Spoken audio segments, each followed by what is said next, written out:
Hey, welcome to the Micheaux Mission. 2 men, 1 podcast, every black film ever made. My name is Len, a.k.a. the Len.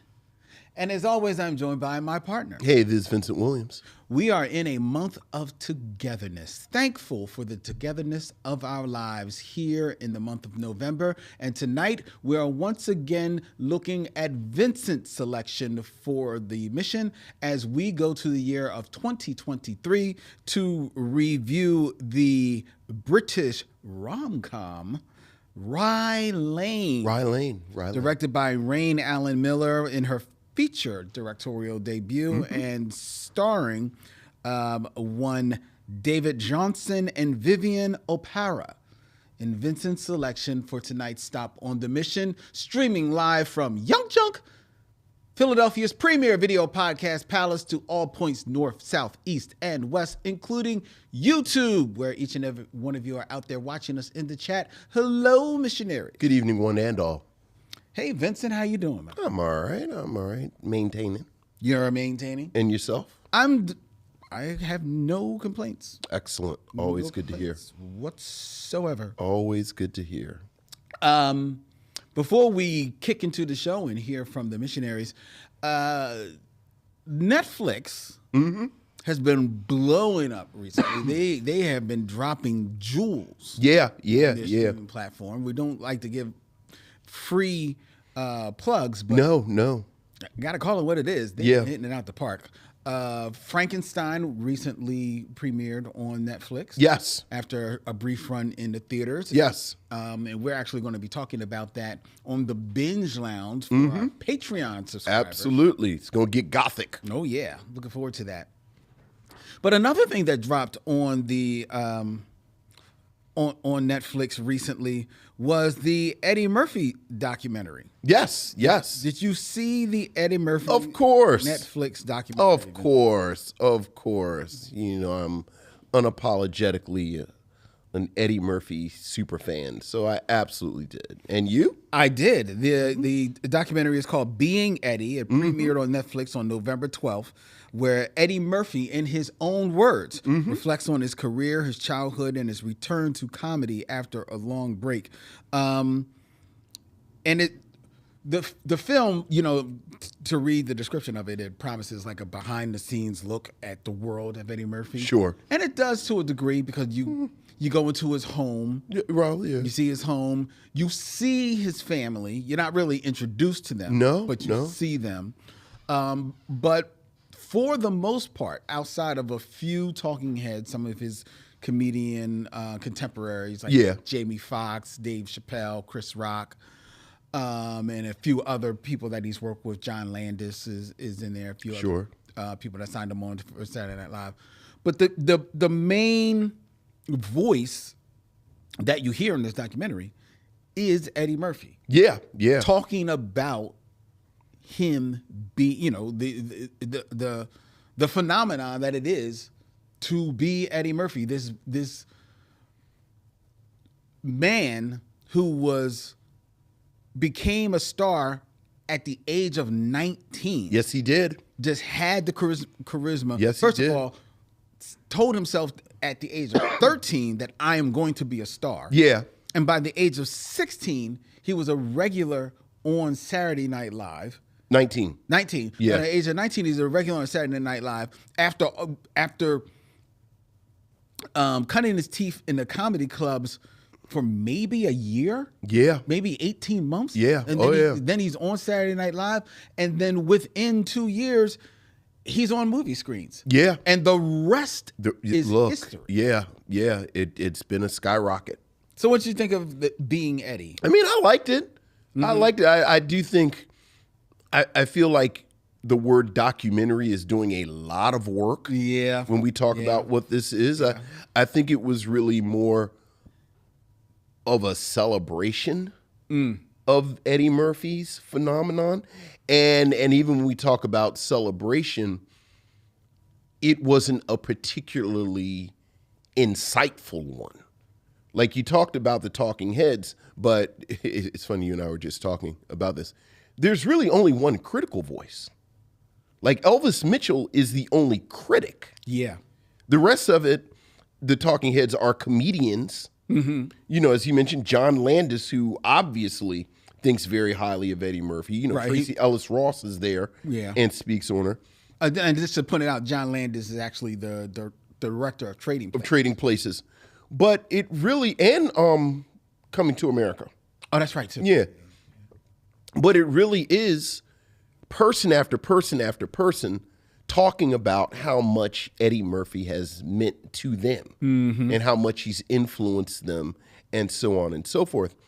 And to be clear, I don't think there's anything wrong with that. No. Like, I think Eddie Murphy has earned this. But I do think if you're going into this looking for something particularly, again, insightful, if you're going into this looking for an almost Ken Burns dissection of the subject. Certainly if you want to talk about, I mean, Eddie Murphy has been a public figure since he was 19. So there's been controversy throughout his career. None of that. Not a whiff. Is touched on at all. No. Having said that, again, I think Eddie Murphy is one of the very few public figures that warrants an hour and 45 minutes of people talking about how much he meant, because he did and he does.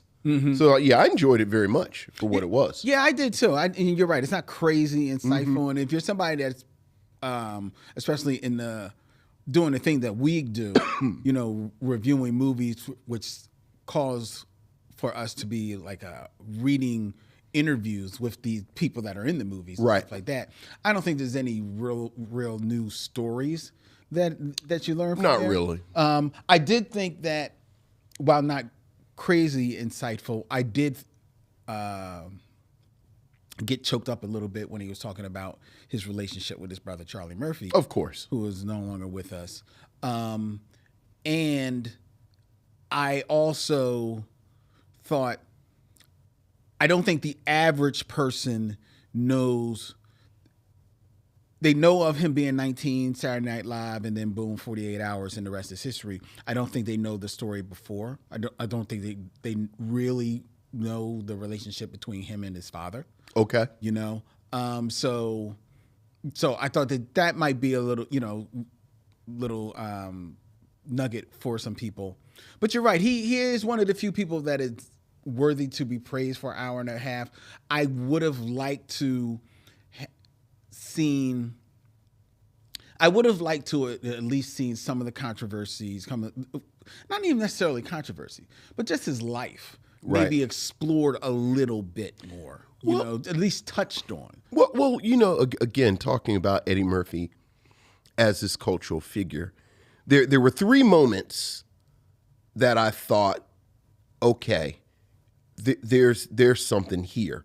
But you can tell that this documentary wasn't interested in going there.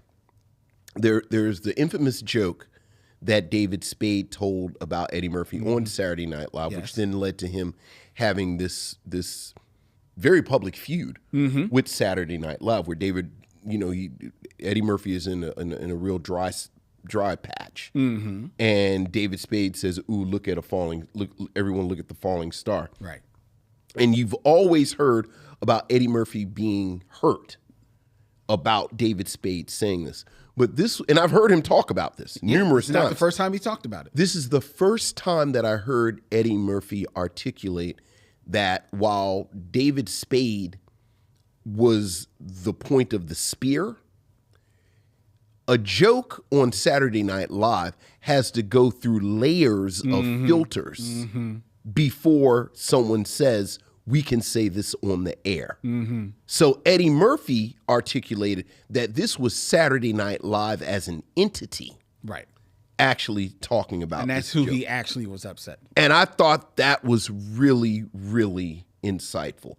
The other thing, and again, Eddie Murphy has touched on this very lightly. I think there's a wonderful interview in Playboy from like 25 years ago where he talks about this. And even more recently, when he would talk about he and Rick James' relationship. And the fact that there was producer of Party All the Time. Party All the Time, and of being Rick James. Yeah. But Eddie Murphy talks about there was a moment where he and Rick James were really the only big black public figures.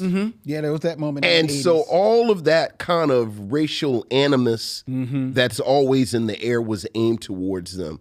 And there's a moment where they show him on Johnny Carson, and he's still really young. Oh yeah. And Johnny Carson is being really, I'm not going to say consciously racist, but really racist. Yeah. Talking about, you're a young man, you made all this money. Be careful with your money. Would you be careful what you go and do with your money? All this money, and you're a young man.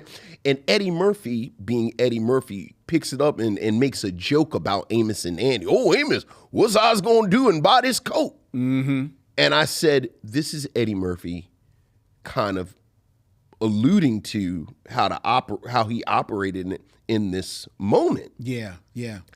And you don't get like You wanted after that clip. You're right.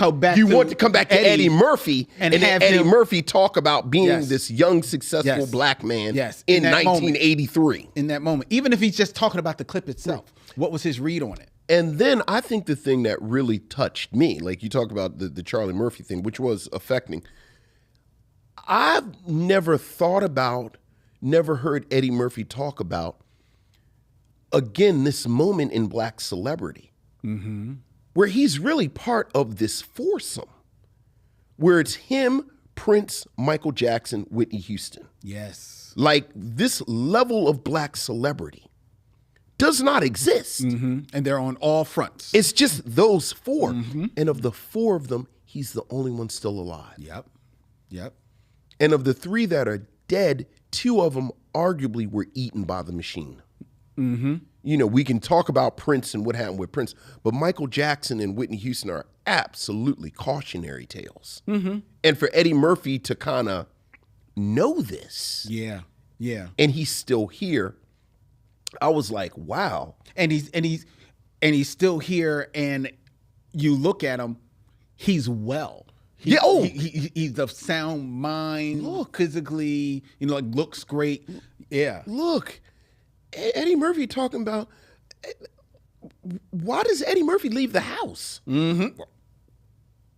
Well, I wouldn't. That's exactly, but you get it. So, but the one thing, and I feel you on all of those points, would have loved more. Like, let's explore this more. Let's go deeper here, right? But the other thing is, he doesn't touch on his controversies really at all. At all. And he doesn't really mention his family. Like I think he maybe name drops a couple of the kids just in anecdotally, but for the most part, he doesn't really.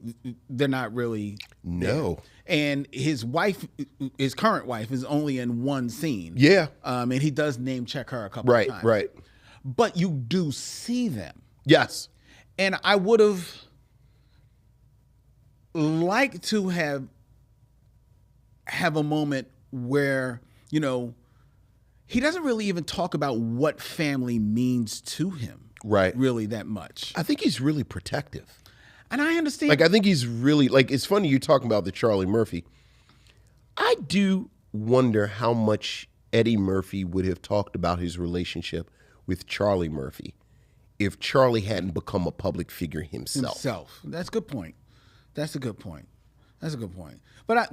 But you're right. He does seem guarded to a degree, but they're on camera.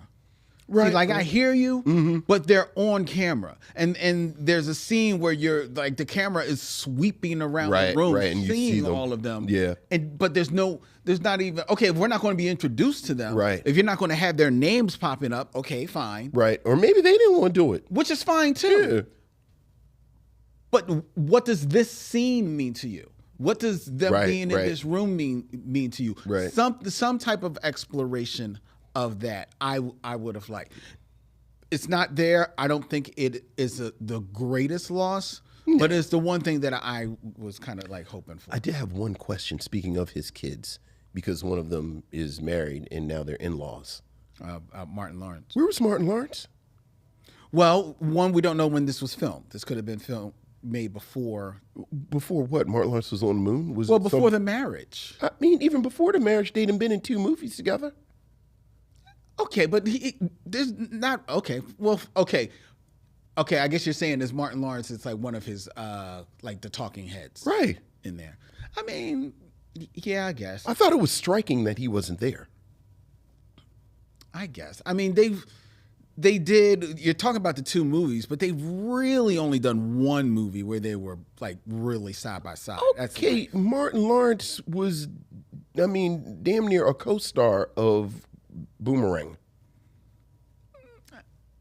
I guess. No. I hear you. I didn't miss Martin Lawrence. I noticed his absence. I did not notice his absence. Yeah. I tell you what I did notice. I know I want me a Bill Cosby and a Richard Pryor. That was another moment that I thought. That's another moment. Like it was like we talk about it like he's been famous since he's 19 and he's Eddie Murphy. Mm-hmm. And it's like, wow, he's really sort of together for somebody. But then when he brought them puppets out, I was like, oh, he's on some weirdo rich guy shit. He just keeps it low. You know, that's my favorite thing. That's my absolute favorite thing in the world. Like these uber rich, uber celebrity, uber whatever, and they try and pretend that they're normal, but every now and then the mask slips. Well, you know what? And that's my favorite thing ever. I honestly don't think that's what it is with that. What I actually think it is that, because he kind of touches on it. He is a comedian. Mm-hmm. But before he's a comedian, he touches on it. Mm-hmm. He's an artist. Yes. Because, you know, he can sing. Mm-hmm. He can play instruments. Sure. He is a good actor. Yeah, absolutely. And a comedian. Also a ventriloquist. You know what? Look, I honestly think because, you know, he's flirted so much with the idea of returning to the stage as a comedian. He's trying to find his space. Now, I don't think he's going to do it. But I think an evening with Eddie and friends, right? An evening with Eddie and friends, and I'm sitting there. Because dog, you're talking about the puppet of Bill Cosby and Richard Pryor. Old girl, then he brings out who was a side singer with Rick James that he's been friends with, and he says, "Yeah, your puppet's in the back." And I was like, "Oh, he's making a joke." So then I was thinking, does Eddie Murphy have a puppet of everyone he knows? Eddie Murphy? Is there a room with like 13 puppets of his kids? He's got Eddie's Playhouse. He's got Eddie's Playhouse. How many puppets does Eddie Murphy have? I keep Arsenio in the bed. Like, why do you have a puppet of this woman? I honestly think he was planning. This was going to be. This going to be his. Now, somebody got to him. They locked the door.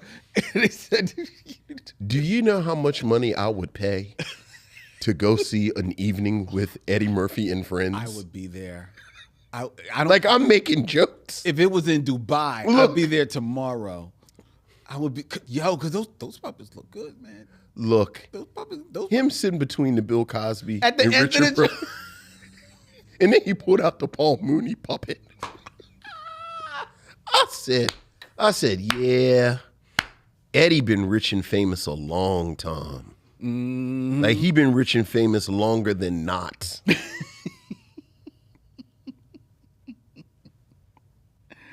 Oprah Winfrey was on, I think Trevor Noah was talking about saving money, and because she was spending too much money buying avocados and stuff, like, or guacamole.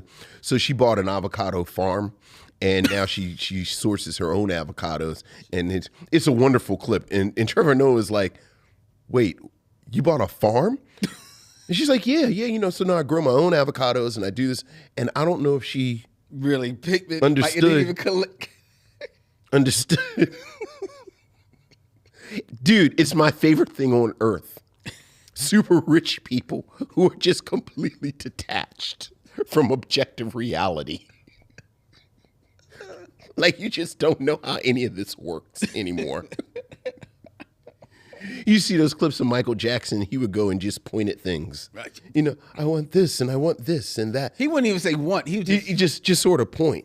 It was like, wow, that is amazing. I know. I want that life. I mean, I guess. At least I want that day. I don't know if I want that life. Right. But that you know you want that day. No, I strive to be black famous. Like, I want to still be able to go places and do things. Yeah, but you want true, you want to be black famous, but you also... That's not black famous. That's famous. No. What I'm talking about is that day to just be able to go places and just point and, yes, make it so. Oh, yeah. Sure, right, like you said, one day. Yeah. One day, but I won't be able to just sort of... Oh, no. I just want the money. Right, I want all the money. I don't need the fame. But I need to be able to go and, like, get a burrito. If I feel like I want to eat a burrito. Not have to have bodyguards and things. Right. All right. Well, that's our mini review of Being Eddie. Available on Netflix. Mm-hmm. Now let's hear from you, or your emails, as we like to call them. Missives from the Missionaries. So what else is going on, Lynn? We have emails, Vincent. Ooh, missives from the missionaries. Ooh.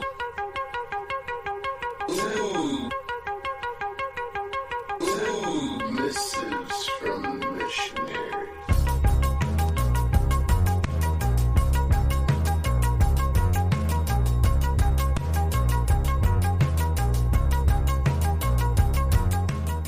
Missives from the Missionaries. Vincent? Yes, sir. We have an email from Corey Nicole. Hey, what's up, Corey? Hi, and greetings to all. After rewatching Medicine for Melancholy prep for listening to the Redutes updated episode that recently dropped, I decided to rewatch one of my all-time favorite movies, Before Sunrise, starring Ethan Hawke and Julie Delpy. I can argue that with you two reviewing both Medicine for Melancholy and Rye Lane, I can see inklings of Before Sunrise, especially in Medicine for Melancholy. Before Sunrise is one of those rom-coms that have inspired other movies, think Past Lives. As Quiet as Kept, the Before trilogy may be the most flawless trilogy to ever be released in American cinema. Okay. The Before trilogy, specifically Before Sunrise, is a classic love story that will stick with you for ages. All the best, Corey. I've never actually seen it. I think I saw Before Sunrise years ago, probably not long after it first came out. And you know the premise of the movie. Yeah. And you know the premise of the trilogy. Yeah. Oh, yeah. Ethan Hawke, Julie Delpy, they meet in Before Sunrise. And it literally is just a walking talk around. Sure. And then the two sequels after that pick up years later each time. So they get together in Before, and then they stay together. I think they stay together, and I think by the third one, which I believe is After Sunset, is the name of it. I can't remember whether or not they're still together or they have separated, but they've come back together. They meet again. Okay. Or something like that. But it's like this exploration of the relationship. I've heard nothing but good things. So have I. About it. So have I. But I definitely have only seen the first one. Okay. All right. But Medicine for Melancholy definitely has. Well, and people absolutely talk about them together. And then tonight, obviously, we'll fold Rye Lane into certainly this tradition. Thank you, Corey, for your email. Thank you, Corey. We have an email from Mo Poplar. Hey, what's up, Mo? Hey, missionaries. I've been busy, so I haven't had time to send any of the drafts I've written over the past couple of months. I particularly loved and approved of your review of The Angry Black Girl and Her Monster. Oh, okay. It's always nice to get approval from Mo Poplar. Yeah, especially a Frankenstein expert. Indeed. But now I need a safe space. Okay. I know better than to believe in the Oscars. I've seen the Guillermo del Toro Frankenstein, and it's beautiful. Okay. Delicious to look at. And I've heard a lot of things about the P.T. Anderson film. But I think Sinners is the best picture of the year. You just reviewed Medicine for Melancholy, Barry Jenkins' best film, in my opinion, but its brilliance is still ignored by the canon.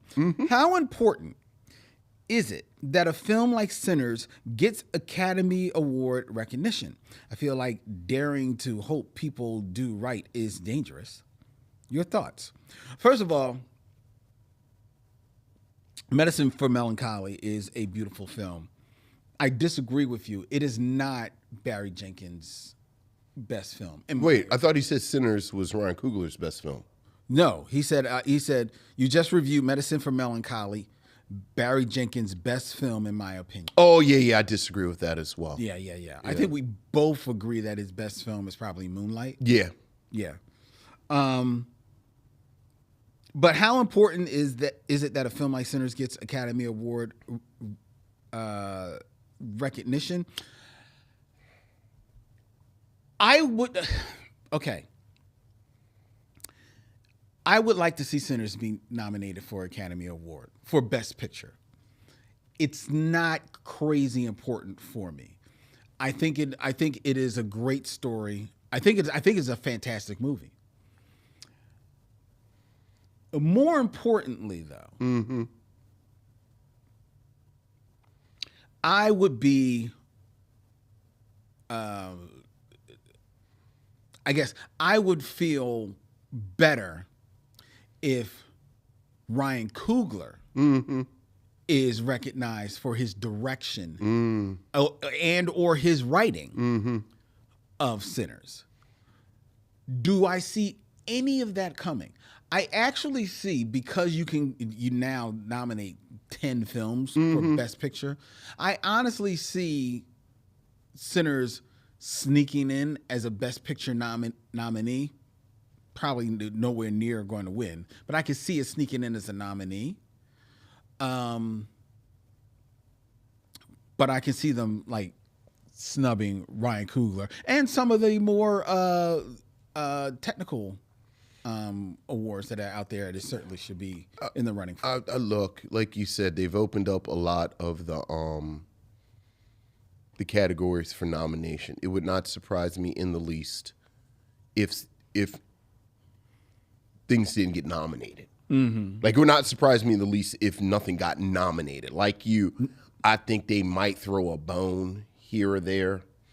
But if Sinners wins anything outside of, like, I would not be surprised if you told me Sinners won one Oscar, I would say, was it for music or was it for costumes? Yeah, giving, because Ruth did that too, right? Yeah, but I'll give $1 to everybody in the sound of my voice if anything in Sinners wins anything. And, like, I'm well on record as saying that it's not a reflection of Sinners. That is a reflection of the Academy voter. Yeah, 100%. I have less than zero confidence for the Academy as a barometer of any black aesthetic at all. Yeah. Ever. I got you. So, I got you. All right. Well, thank you, Mo, for the Thank you, email. Mo. Appreciate you. All right, we have one more email. This is from Michael Lockett. Hey, what's up, Michael? Len, Vince, fellow missionaries. Wu-Tang, in this case, is a metaphor for you, too. All right. I could not be happier with both movies from this past week. What more could be said about Medicine for Melancholy that hasn't been already? Not much, but I'm still going to laud it some more. This is an outstanding film. The choices made by Barry Jenkins were spot on. The angles, the use of space, the color, the set pieces, all the directorial decisions showed his peers and the viewers that he was working to master his craft. On top of that, I love the play between race and class in the 21st century. I know many people instantly go to Love Jones, but I think this is my favorite romance or rom-com around. The Wayback Machine dropped my happy ass off with you two as you critiqued Buck and the Preacher. Oh, my goodness. Good this choice. Is easily in my top 5 Westerns of all time. Something that Len said I felt with my whole heart was, this movie made me feel good. To see these three riding and shooting was like a chef's kiss lemonade on the hottest day of summer. And those three are Sidney Poitier, Harry Belafonte, and Ruby Dee. Yeah. Side query, Why did Ruby Dee get the short end of the stick regarding screen time? Side query 2. Is this the best pure acting job Belafonte did in his career? I have to find a way to work this into my annual rotation of movies I know I am going to rewatch in the 365-day period. Harry Belafonte is absolutely great in Bucket of Priest. He is. He is. I still give his best performance Uptown Saturday Night. Yeah. Because you just can't believe that. Look, Geechee Dan Buford. That's Harry Belafonte, but Geechee Dan Buford. he is so funny in that movie. I think I have to give the nod to Uptown Saturday Night. Michael continues, I'm not certain whether either of you watches the Bass Reeves show with David Oyelowo, but it's a good show. And it makes me imagine an expanded universe with prequels and sequels that really delve into the post-1865 westward migration of black people a la Yellowstone. Mm-hmm. Black people are more integral to American expansion west than most imagine. Question: is there a time period that one or both of you would love a series of shows showing the actual black experience in all its joy and pain over a century or two? Oh. All the best, Michael. A century? Over a century or two. Yeah, that's what he says. I mean, sure, I'll go 1865 to 1965 if we want to do a whole century. Okay. But I actually, back to Bass Reeves, which I have not watched. Me neither. But Delroy Lindo as Bass Reeves in The Harder They Fall. Mm-hmm. I wanted them to just do that. Like, this just like. That could have been a sequel. Like, it is just a series. Mm-hmm. So. Mm-hmm.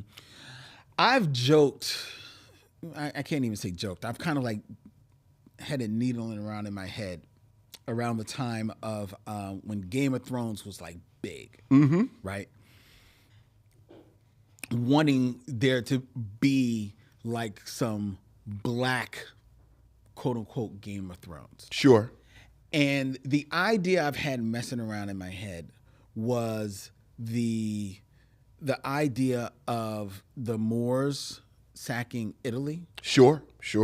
And there being this series, and it's called A Moor's Son. Okay. And it's all about the sacking of Italy. Sure. By the Moors. Sure. I think there's a story to tell there.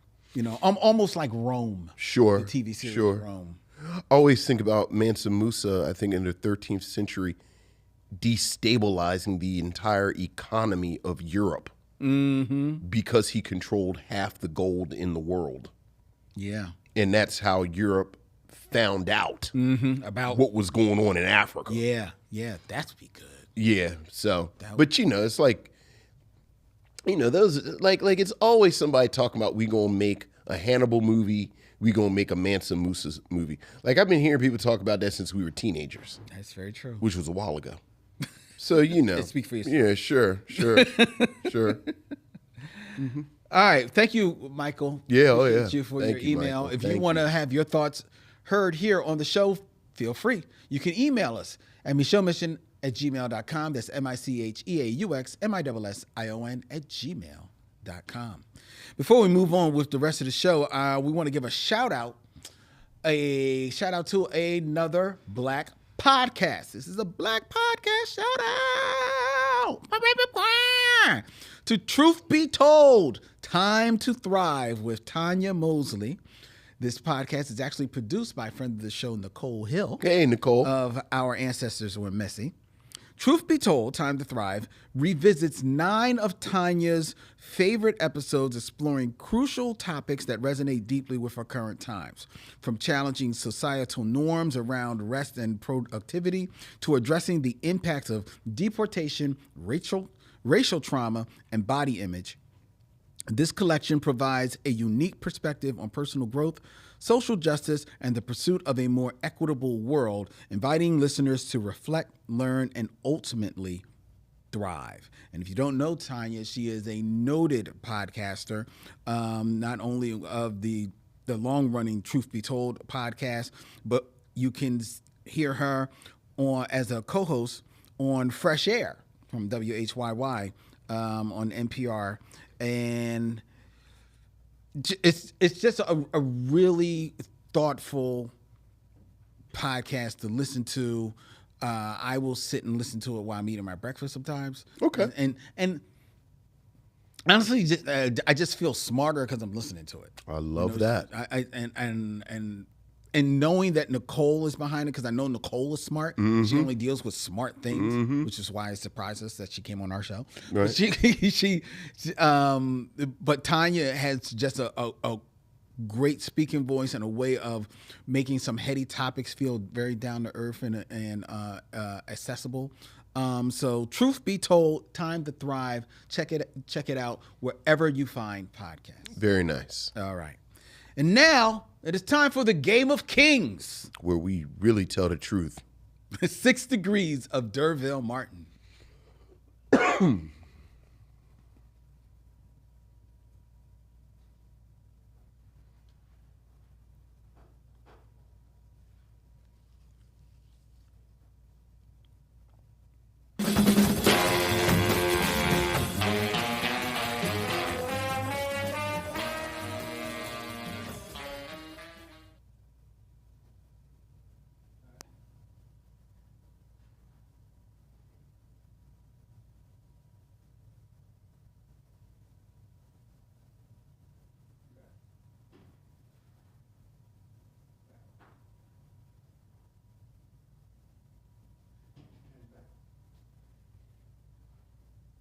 6 Degrees of D'Urville Martin, where I give Vincent 6 actors. No, I don't give you 6 actors. 2 actors. I give you 2 actors, right. And you have 6 films. Right. 6 actors, and I only had 2 films. That's like sudden death. You got to try that one. Oh, right. But not tonight. Not tonight. Tonight I'm only going to give you 2 actors, and you have 6 films to connect them to D'Urville Martin. D'Urville Martin. All right, Vincent, keeping it in theme. Okay. We're going to be reviewing Rye Lane, 2023, a British rom-com. Yes, we are. Starring David Johnson and Vivian Oparah. Mm-hmm. So I ask you to connect D'Urville Martin to these 2 Black British actors. Oh, okay. Very nice. All right. Very nice. Starting with, in 6 movies or less, connect D'Urville Martin to one of your favorites. Okay. Naomi Harris. Oh, you know I love that Naomi Harris. I know you do. Oh, my goodness gracious. How am I going to get to Naomi Harris? Now, we've done her before, so. Oh, my goodness gracious. We've done her in 2 movies that I love. Okay. This, oh, my goodness gracious. So this is how we're going to get to Naomi Harris. So, just start. D'Urville Martin is involved on the Black Hand side with Dick Anthony Williams. Dick Anthony Williams is in Mo Better Blues with Denzel Washington. Denzel Washington is in Devil in a Blue Dress with Don Cheadle. Mm-hmm. Don Cheadle is in Talk to Me with Taraji P. Henson, who is in Hidden Figures with Mahershala Ali. Okay, you're running close. Oh, I'm finished. Okay, I'm finished, and I'll let you decide whether or not you want to do Swan Song or Moonlight. With Naomi Harris. There you go. Oh, love that Naomi Harris. I know you do. Does not work enough at all. She should work more. Okay. Yeah. She's selective. Yeah. And I couldn't use it because it's a TV show, but that Showtime show from 2 or 3 years ago, it's not even a remake, and technically it's a adaptation. It's a sequel to The Man Who Fell to That's Earth. right. You said it right. Yeah, The Man Who Fell to Earth with Chiwetel Ejiofor. And Clark Gregg, I think. Clark Gregg isn't. Oh, I know you loved it big time. Oh yeah. And the great Naomi Harris. All right. Well done, Vincent. Yeah. All right. Mm-hmm. Next. Okay. In 6 films or less. Mm-hmm. Connect Derval Martin to Sophie Okonedo.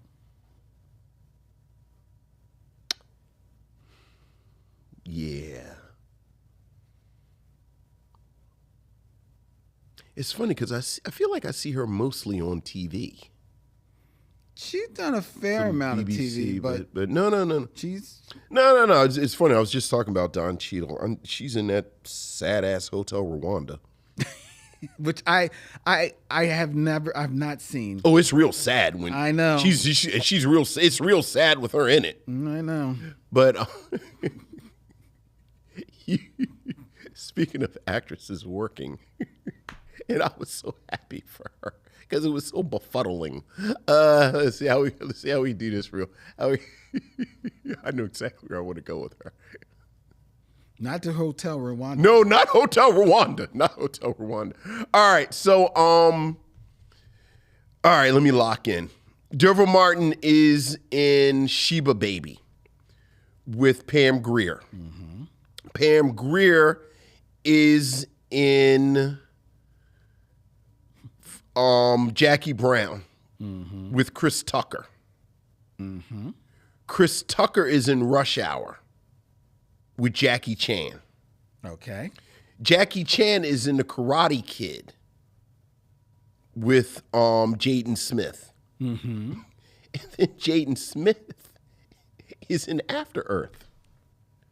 Oh, yeah. Because remember, she plays Will Smith's wife, who shows up in flashback. Oh, I forgot about that. Yeah, and it's like, I forgot. Why in the world did you hire her to be in 5 minutes? I know. Well, I mean, I guess sometimes you drive the Porsche to the Rite Aid. But sometimes you do things like that. We'll talk about that later in this film. And I was saying, I hope she made $1 million bazillion for the 5 minutes she was in this Smith family vanity project. That's my. Oh, that's not true, because I do like her better in the Batman. But that was my favorite Zoe Kravitz performance for years. In After Earth. Really? I think she's really good in After Earth. I'd have to see it again. You don't. Okay. But it was so bizarre. I wasn't going. It was like you had these two, like they were the best ones. And, Will Smith is in it for like 10 minutes. And then, he, tricked you. It's actually Jaden's movie. After Earth cracks me up. Well, Zoe Kravitz, you're saying that's your favorite Zoe Kravitz before Batman. Before the Batman, yeah. But she wasn't bad and dope. I thought it was very much the Zoe Kravitz. Yeah, she's. I've decided this week I'm going to act. Yeah. So I'm here. And she's not. Well, she doesn't have a lot to do in the X-Men movie that she's in. Okay. Yeah. Look up there. It actually surprised me. I actually said we're documented when we reviewed it. I said, "Oh wow, I really like Zoe Kravitz in this." I don't remember, but now she's not on it. I don't remember anything about that review. Nothing. I flushed After Earth out my brain the second after I watched it. Beautiful set design, absolutely gorgeous set design. Yeah. Sophie Okonedo, and Zoe Kravitz are good. Mm-hmm. Will Smith is gruff for some reason. Yeah. For the 15 minutes he's in it. Well, and then he's sidelined. And it's just poor Jaden's movie. Will Smith threw this 15-year-old boy into this movie. And it's like, well, I guess sometimes, the YMCA in my neighborhood growing up. There's a whole contingent of us that it was a brother there that taught us all to swim. Okay. And like if you talk to a certain demographic, a certain age, like we can tell you we all learned how to swim. And I think like the word was he was an old drill sergeant. So it's like, you know, when you learn how to swim, okay, well here, you know, we're going to show you the strokes. We're going to show you floating your back. But then the test was he actually would lift you over his head And just throw you in 8 feet. And wow. Yeah. That was his deal. He would lift you up and throw you into 8 feet. And then congratulations, you know how to swim. I always felt like that's what happened to Jaden in After Earth. Will Smith just lifted him up over his head and threw him into 8 feet. We lived in different times. Look, man, that's real talk. When the man down the street could just terrorize kids, just power bombing them into 8 feet. Look, again, if you are a Gen X black kid from Woodlawn, Randallstown, or Catonsville, he taught us all how to swim. Damn it. Right. Right. Just threw you into 8 feet. You now swim. Again, after lessons, like you would have a series of lessons. Live. Right. But the final test was he just threw you into 8 feet. And I feel like that's what Will Smith did to Jaden. Like how you put this boy in a $100 million movie that you sold with your face. Swim. Swim to the other side. You swim to the other side and you look, I can swim. Now we're going to learn how to swim and dodge bullets. Right. Look, man. Firing off. Look. Like you said. Fuck where you living. Look.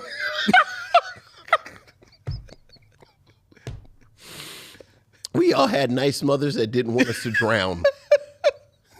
Like we all come from that generation where none of these people could swim. Then they wanted to make, we had gotten good jobs, went to school, got us a house, and now our children will learn how to swim.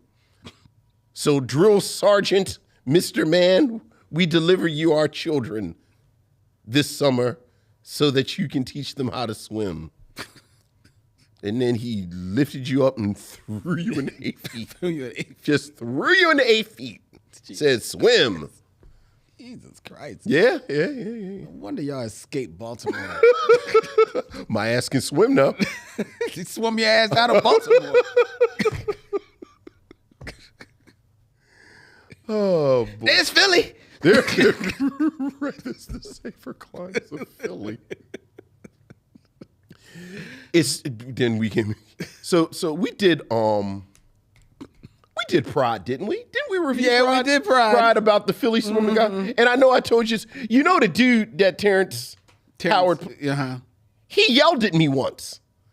He told me bring it full circle. I used to swim laps at a local pool around here, and he yelled at me and said I wasn't swimming fast enough. He said, "You do better than that." I said, "Who is this old man yelling at me swimming? Like, what do you mean I can go faster?" He said, "You do a little better than that." Then he lifts you up over your head. He lifted me up over his head. Threw you in 20 feet. Threw me in 20 feet of water. Threw you on the Schuylkill. Dude. She sure did. The Pride dude yelled at me.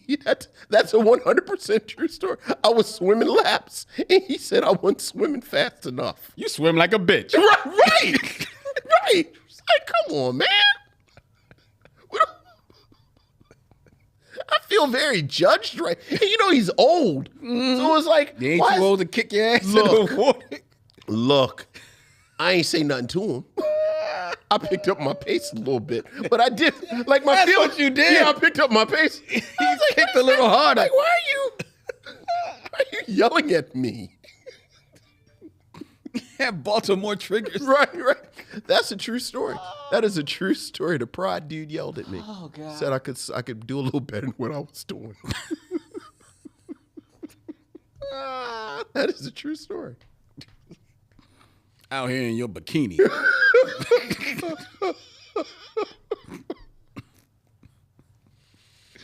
All right. All right. So there you go. There you go. All right. Now let's. That's what Will Smith did to Jaden. That is what Will Smith did to Jaden with After Earth. And we said on the review, I felt so bad for Jaden. I know, he was lost. Like, dog, can't you start him out with like a little, just a smaller film? Well, he did start him off because wasn't he Karate Kid? Is that before After Earth? Yeah, because it's got to be before After. Yeah. So it was Karate Kid. Yeah. Another multi-million-dollar franchise. But I mean, next to Jackie Chan. Well, Jackie Chan obviously was the more endearing father figure. Right. It's like, ooh, it's tough being a Smith kid. All right. All right. Let's move into our review of RYE Lane. All right.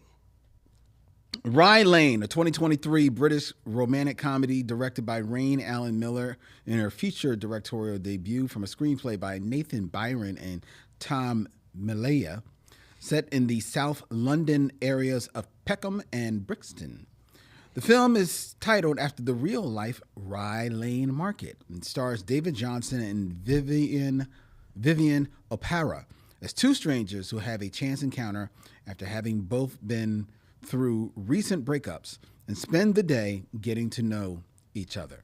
This movie, which had its premiere in January of 2023 at the Sundance Film Festival, received critical acclaim with praise for Johnson and O'Para's performances, the film's direction, style, and its originality.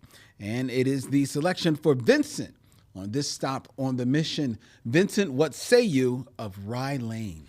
Well, when we were putting this month together, and you and I choose the two movies that we're going to choose separately, and I had this movie together with Medicine for Melancholy, and just similar plots and so on. And I think about them, it's like, as we've been talking about this evening, we talked about all last week, Medicine for Melancholy is sort of a jewel. Mm-hmm. It's regal. it is nuance. It is everything that sort of sets the standard almost for this type of movie. And it is everything that we said it was. But imagine if this sort of beautiful, poised, very well put together, perfect film had a younger sibling. Mm-hmm. Comes from the same stock, so like you can tell they're related. But it's a younger sibling. Yeah. So it's a little bit more playful. Mm-hmm. It's a little bit more mischievous. It's a little messier. Mm-hmm. It's got a little bit more of an attitude, like younger sibling smack the shit out of the brother-in-law in the elevator if he gets on your nerves, and it's kind of has the room to make a seat at the table and kind of be cool, mm-hmm. and everybody kind of pretends that they were down with it, right? And you go along with them that you were always down. Yeah, always there.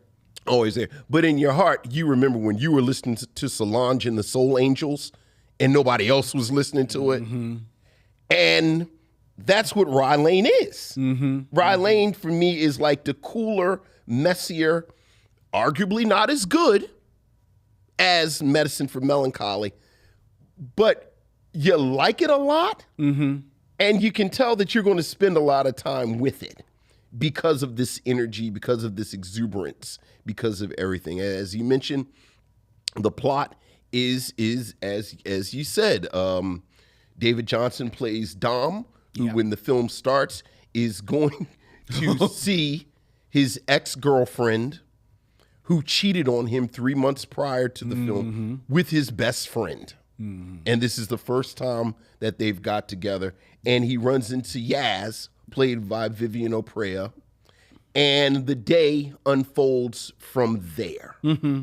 And they get into various and sundry misadventures whether it's breaking into Yaz's ex-boyfriend's house, whether it is going and visiting the ex-boyfriend's mothers, and their household full of people. They get a burrito, they do karaoke, and they kind of move through this cityscape. And the third character is, as you mentioned, Rye Lane.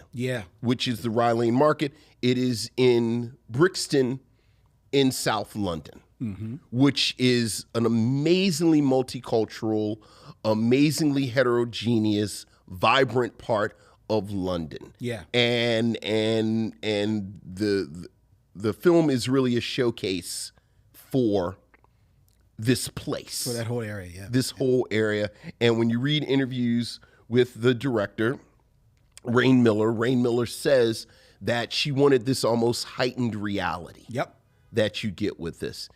And there is an exuberance, there is an energy, there is a humor and wit that runs through this film that I find myself smiling almost from the very beginning to the very end, just sort of smiling and chuckling and everything about it. Performances, I have to say, David Johnson is having a bit of a moment because he's in The Long Walk, and he's really, in a lot of ways, the breakout performance from A Long Walk. And, you know, he's done some TV work, and everyone's talking about him. And you can see here that he has the chops. He is sad sack in a way that's not pitiful. He can be charming.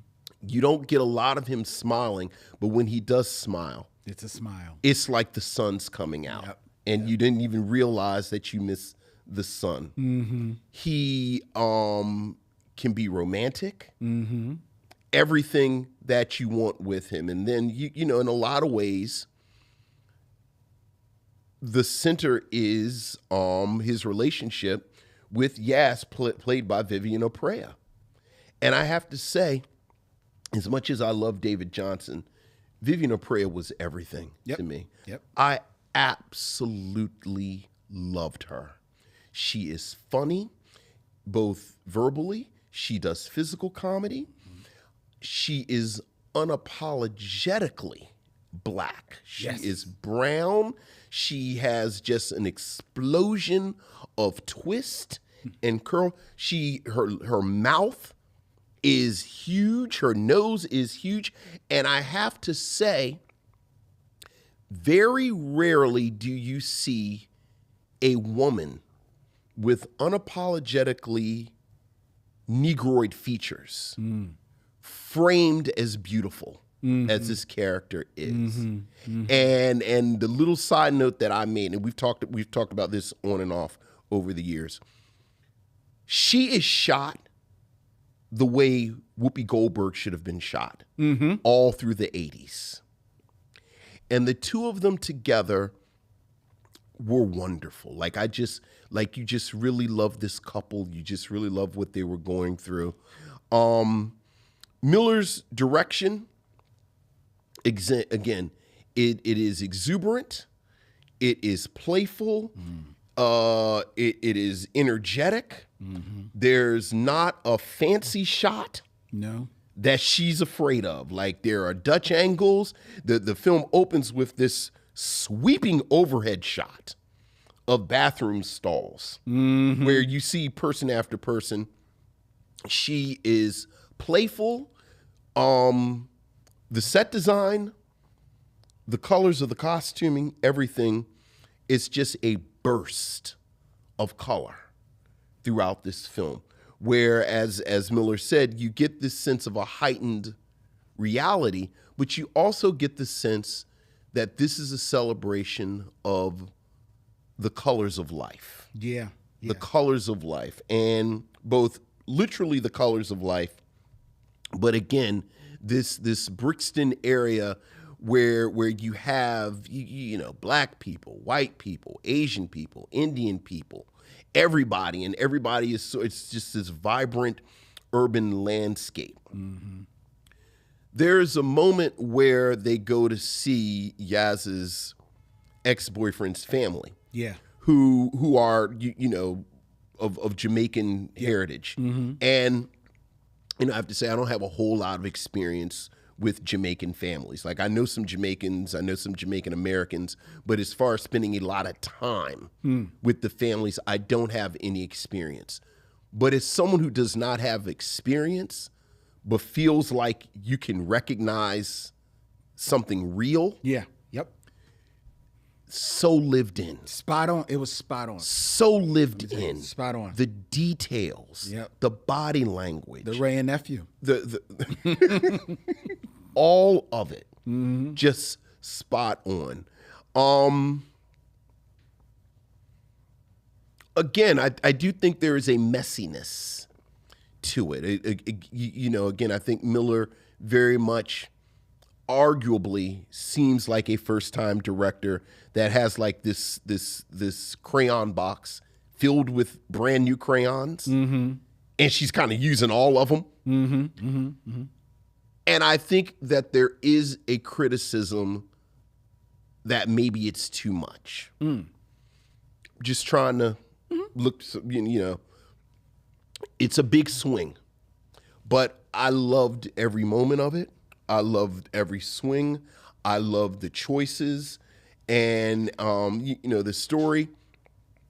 You can predict where the story is going within maybe 15, 20 minutes. Mm-hmm. Like, every single beat. But it's not about the plot. Yeah. It's about how it unfolds. Mm-hmm. It's the journey. It's the journey. And by the time this film ended, I did again. I think this is sort of this witty, fun, exuberant puff of just color. Yeah. That I've absolutely loved from the moment that I saw it the first time. Yeah. First, I want to give a shout out to our good friend Tanya Pendleton, because she is the first person that told us about this movie. Yeah. She saw this movie sometime probably over a year ago, and she's like, "Oh, y'all gotta see RYE Lane. Y'all gotta review RYE Lane."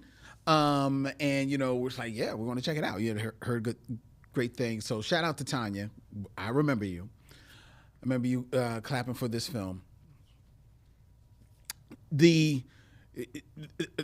idea that Ray Miller has about making this, this heightened reality in this film is so spot on.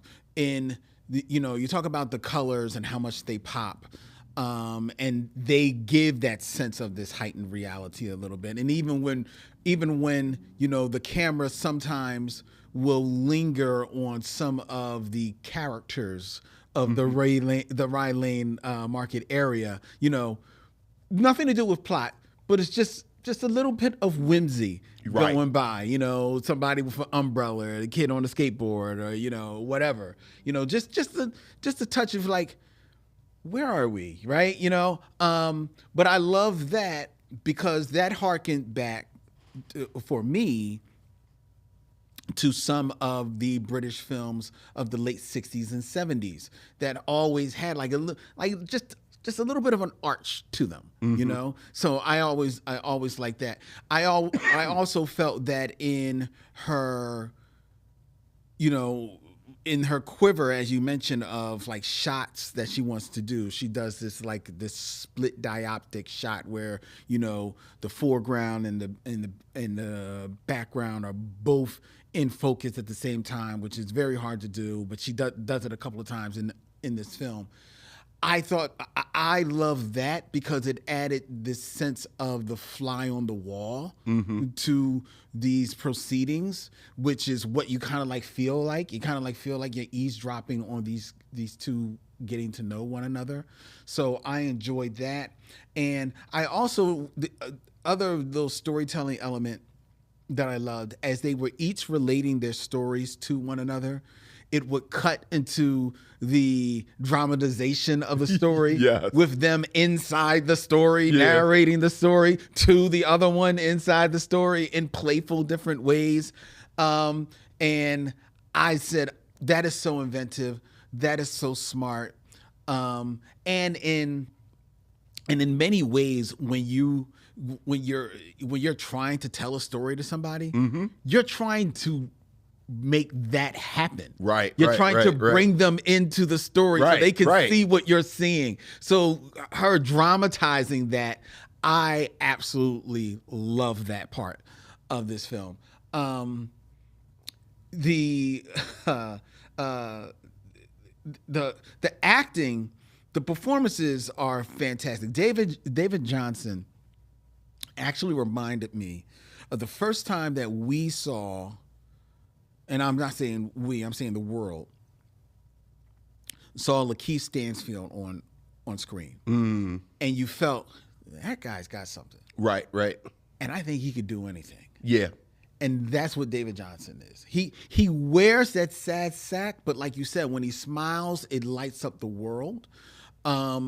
And even when he has to stand up for himself a little bit, doesn't stand up for himself a lot in this movie. Yeah. But even when he has to stand up for himself, he is, he's got it. He has a little bit of gravitas to him. There's one scene near the end of the film where you can see that he doesn't have his shirt on. He was like, it ain't like he's not cut, Right. But he's just how he wears his life. I love that you walk with them through this day, and you're right, they go through all these misadventures of getting to know one another. But then there comes a moment where they part, and then you see the passage of time before they come back together. Yeah.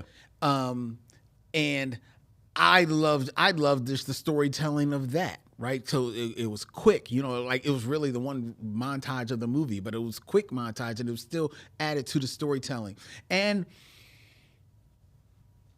I absolutely loved at the end where there is a grand gesture that is called for. Yes. And the grand gesture is a callback to something way in the beginning of the movie. Right. That has never been touched on before. Right. And the second it happens at the end, you instantly remember it. Right. And I don't know about you, but when I saw that, I said, God damn it, y'all stuck the landing. Stuck the landing. Y'all stuck the hell out of this landing. Yeah. Oh my God. And the only thing that made that one up that moment through that whole movie, and you're talking about Vivian O'Para, who is a bundle of energy in this movie, right? All hiding deep insecurity. Yeah. And you feel it through the movie. You're waiting for the mask to drop. Sure. And when the mask drop, it's heartfelt. It really, it's like, wow. Okay, shit. It hits you, right? But then after the grand gesture, they come together. And in that one moment, as they come back together now after, the great day together and time has passed, weeks have passed, seemingly. They come back together and they stand in before one another. And at that moment is when Vivian O'Para, Yaz, is actually herself. She's not putting on any airs or anything like that. And this is really Dom's first time seeing her for as she is. Right. And she knows it. And how you know she knows it is that while she's standing there waiting for him to walk up to her, she's standing on the sides of her feet. Yeah. Because she's nervous. Yeah. She's nervous in that moment for about what's about to happen. I can't believe this. It almost got me again because, man, that was magical. Yeah. That was a magical piece of acting. it made that moment just seem that much more real. And I know Michael Lockett in his email said how much we cape for Love Jones, and he cape for Medicine for Melancholy. You cape for Medicine for Melancholy, and I cape for Medicine for Melancholy, and I cape for Love Jones. But I'm going to tell you right now, right here, this is my favorite rom-com of all time. Wow. I watched this movie, and dude, I was in my feels so much in this movie. One, because I recognize the romanticism, silliness, as well as the search for real that whole day together represented for both of them. And if you're ever somebody that is like, quote unquote, looking for love, that's the type of shit you're looking for. You're looking for someone that can match your silly, because we all got a silly. It may not be as silly as the other person, but we all got a silly. Right. You're looking for somebody who can match your silly, appreciate your silly, but who also wants the real and can accept your real, doesn't throw shade on it, help you deal with it, and is open and willing to open themselves up to you. And hopefully you can find a connection and you can find a home within one another. And that's what you see these two doing throughout this entire movie, throughout this magical script. And the reason why they're able to bring each other into their stories is because of how much they are connecting in this movie. Now, yes, did I have to turn on subtitles so I could appreciate it all? I did. Did I watch 10 minutes and say, I've got to rewind? It's the chewing gum strategy. It's the chewing gum strategy. I'm pretty sure Michaela Cole is a genius. I just don't know what she's saying. Exactly. So, yes, I did have to, but once the subtitle was on, I'm there. It's my third time watching it, so I watched it. I went in, I said, I actually turned them off. Okay. Well, you had it already written out. You had Cliff Notes. Right. I didn't have Cliff Notes. Right. But yeah, I just got to tell you, man, I absolutely, I don't think that the direction made a false move. I don't think the acting made a false move. When he goes to that party, and it is so spot on Jamaican, all the way down to the quote unquote uncle singing fucking Terrence Trent D'Arby. Look, man. I was like, oh my God. I actually, the first time I watched it, I kind of looked over my shoulder. The fact that there are two set pieces, one around Low-End Theory and then one around Terrence Trent D'Arby, I was like, did she make this movie just for me? Right. How about that? How about that? Because when her ex-boyfriend, she shows him the copy of Low-End Theory, and the boyfriend is like, oh, what is this rubbish? And then it cuts to Dev going, oh my God. I actually went, oh my God, at the same time. I did think of you. It was like, what? I did think of you, especially when she was like, no, I want to go back and get my copy of Low-End Theory. That's right. Go and get a new copy. But then, and she meant that. Oh, yeah. But that's how you knew that their connection was real, because what did she do with it? What did she do with it? She threw it in the trash. Yeah, because now it's, Yeah. But then she went and got another. Okay, because now it's going to do it. But she's starting a new memory. That's right. Yeah. And the roulette on the phone that lands on Terrence Trent D'Arby. When he said we're going to hit shuffle, I was like, oh boy. This does not end well.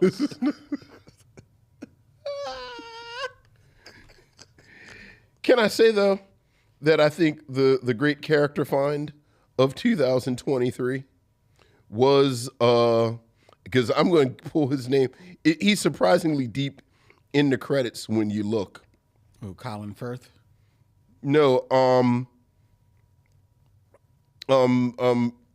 is it Jules? Jules is her ex-boyfriend. Yeah, Eric. The boyfriend? The boyfriend, Eric. The best friend, Eric. The best friend, Eric. Yeah.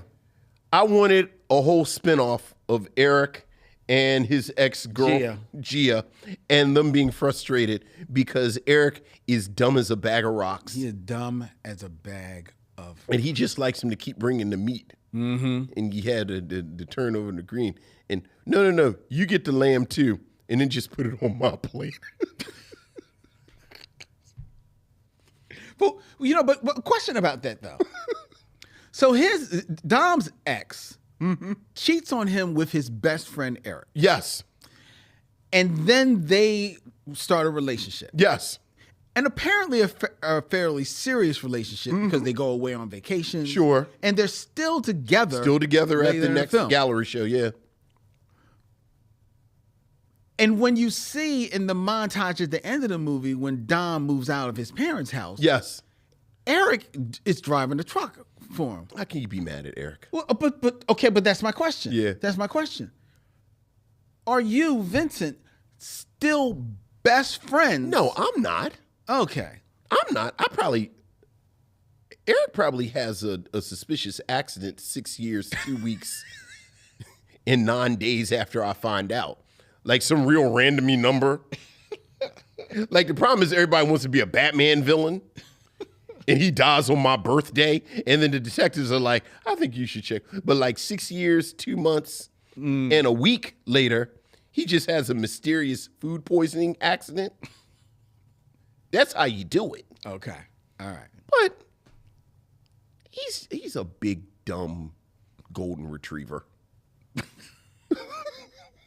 Which is why she cheated, because she actually says it in there, like she was scared of commitment. So yeah, okay, all right. I was just curious about them still being best friends. Oh no, you got to kill him. Yeah, well, you got to kill Eric. But okay, yeah, vendetta.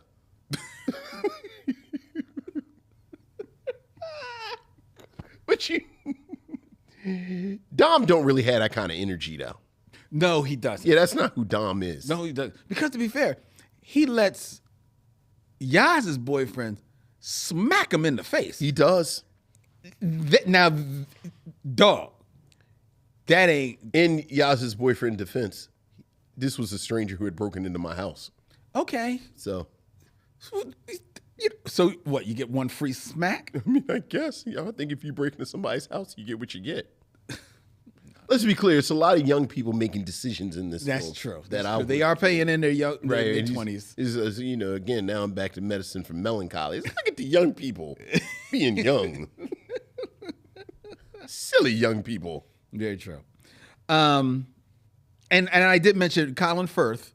Yeah. The great Colin Firth, who just shows up randomly as a tortilla chef. He's at Guactually Yours. Right, Guactually Yours. Yeah. Now, I read here... Or Love Guactually. Yeah, Love Guactually, which is a reference to Love Actually, right. I think it's a film that he was in. Mm-hmm. So that's what the reference is.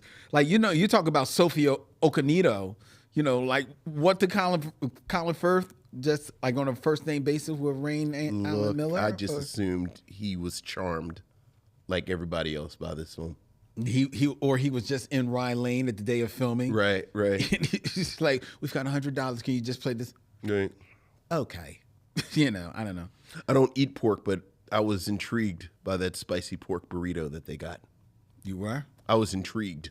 I wasn't. I'm not a big burrito guy. Not a big burrito guy? No, not really. But I wasn't intrigued at all. I'm not even gonna bite. How do you not like burritos? I didn't say I don't like them. I'm just not a big burrito guy. So it didn't like. You never have a taste for a burrito? Do I ever have a taste for a burrito? Like I want a burrito? No. Not a burrito. Like if I go someplace and they have a burrito, I'll have a burrito. But I never like. Ooh, I want a burrito. Right now. I want a burrito. No. I'm legitimately scared to ask. Do you like tacos? I like them. I don't ever have a taste for a taco. No. Like if I have a taste for anything, it usually is Thai food. Never beating the allegations. What? I like Thai food. If I have a taste for anything, it's Thai food or Italian food. Right. Or soul food. Or soul food, but you never just. I never have I could go for a taco today. No. So it's Thai Tuesday for you. It's never Taco Tuesday. It can be Thai Monday through Sunday. I love Thai food. Love Thai food. I love which is delicious. Yes, it is. But you never have a taste for. Nah, I've never had the taste for tacos or burritos. But it doesn't mean that I don't like them. No, I didn't say you made that very clear. All right. You're not saying you dislike them. Right.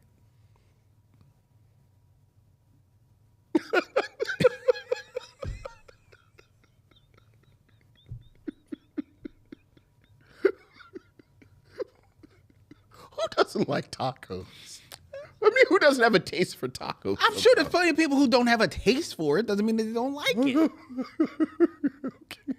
I mean, what does a taste? What does a taste for taco feel like? You want some tacos? Why? You have a taste for tacos. What do you actually have a taste for? The meat, the crunch, the whole experience. The experience. That's a sandwich. Is it because it's a hand food? I like hand food. Just not. I mean, I'm not so much of a bread eater anymore, but I love I love a good burger. A burger, okay, all right. You know, if I haven't I'll have a taste for a burger. A burger, but I usually won't do it because I'm not eating bread so much. Because you're not eating bread, okay. But it's Thai, Italian food. Like I actually was thinking about. Funny you say this. Thanksgiving's coming up. Yes, we're making up the menu. Sure. Over my sister's, and I told my sister that I was going to make some ribs, but I think I think she might end up making the ribs, and I think what I might do, because my daughter's coming in town, and me and her, I was wondering, going to talk to her. We might make a lasagna. I have a taste for lasagna. Good lasagna. A good lasagna. Okay. Yes, right. That's what I have taste for. All right. You hate Mondays. You love lasagna. Where do Mondays come? Who said I hate Mondays? No, it's a Garfield reference. Oh, that's right. Yeah. It's been a long time since I've read Garfield. I don't think anyone ever actually reads Garfield. You just kind of know that. We read Garfield. We're old enough to have read Garfield. Right. He started in the newspaper. Yeah. It wasn't always animation. It's actually more of a Heathcliff man. Really? Yeah, because Heathcliff had a little attitude. Heathcliff put them paws on you. That's true. Garfield was just sort of lazy and... Garfield was pretty much... Well, he hated Mondays. It was like 5 jokes. And he loved lasagna. Rewritten all the time. Yeah, that's fair. Heathcliff was more of an agent of chaos. He was. And I did like the Heathcliff TV show, the cartoon show. Yeah, I used to watch that on the mornings. Yeah, real stream of consciousness right there. $5. For $5, you could support us on Patreon. Folks. You can support us on Patreon. Go to Patreon at Micheaux Mission for $5. You can help support the show for a lot of the initiatives that we have coming up in 2026. We had a cool meeting about one today. We did. And by becoming a patron of the Micheaux Mission, you gain access to exclusive content. Going up later this week, Vincent and I will be doing our review of Guillermo del Toro's Frankenstein on the Binge Lounge. We will also, in Serial Killers, be revealing our secret origins of being comic book lovers. Yeah. As well. And right now, on the Len's Secret Movie Podcast, Ariel Johnson and myself, we have a review of The Jungle Book from 1967 and from 2016 up there. So patreon.com at Micheaux Mission. $5. That's it. All right. But now the question. The question, of course. Would you recommend RYE Lane? I would very much recommend RYE Lane. I would very much recommend RYE Lane. We were talking about double features last week. I really do feel like This and Medicine for Melancholy are siblings. Like I really do think these are two films that go, like you start with Medicine and it's kind of, somber, serious, and then you roll right into this and it'll leave a nice sweet taste in your mouth. You know what? That's a good call. Mm-hmm. That's a very good call, and it's actually a real nice double feature in that way, because not only do you have more meditative vibe of Medicine for Melancholy, but you also have that stripped back palette to then bounce to this, to you said it, Crayola box that is RYE Lane. So that is a good double feature. And yes, I would wholeheartedly recommend that you see the greatest rom-com of all time. Okay. High praise. It is eclipsed Love Jones. Oh. And I don't see anyone else getting there, at least in my estimation.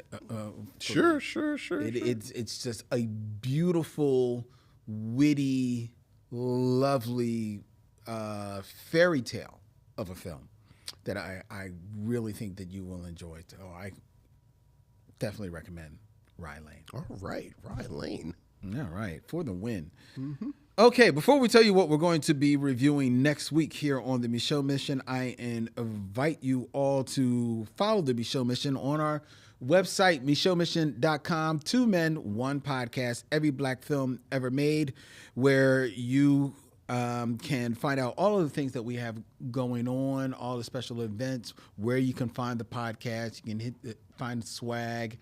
All that stuff is right there on our website. Micheaux Mission is also available on the social media of your choice, Instagram, Facebook. We're on Threads. We're on Blue Sky. We're all over the place at Micheaux Mission, including YouTube, where you can subscribe, hit the bell, and be notified of when we go live and when all of our shorts go up. You can find the podcast wherever you find podcasts, Apple, Spotify, it doesn't matter. Just look for the Micheaux Mission, and we are right there. Subscribe so you'll never miss an episode of the Micheaux Mission, which is a proud member of the Believe Podcast Network. BLEAV. Believe. Every sport, every topic, everywhere. Go to Believe.com and check out the hundreds upon hundreds of podcasts on that network. The Micheaux Mission also proudly streams live every Tuesday night at 7 p.m. Eastern from Young Chunk, Philadelphia's premier video podcast palace. If you want to book yourself in one of the many studios that they have here available for your podcast or for your video needs, go to youngjunk.com and make it so. You'll be happy that you did. All right. Vincent. Yes, sir. Next week here on this show,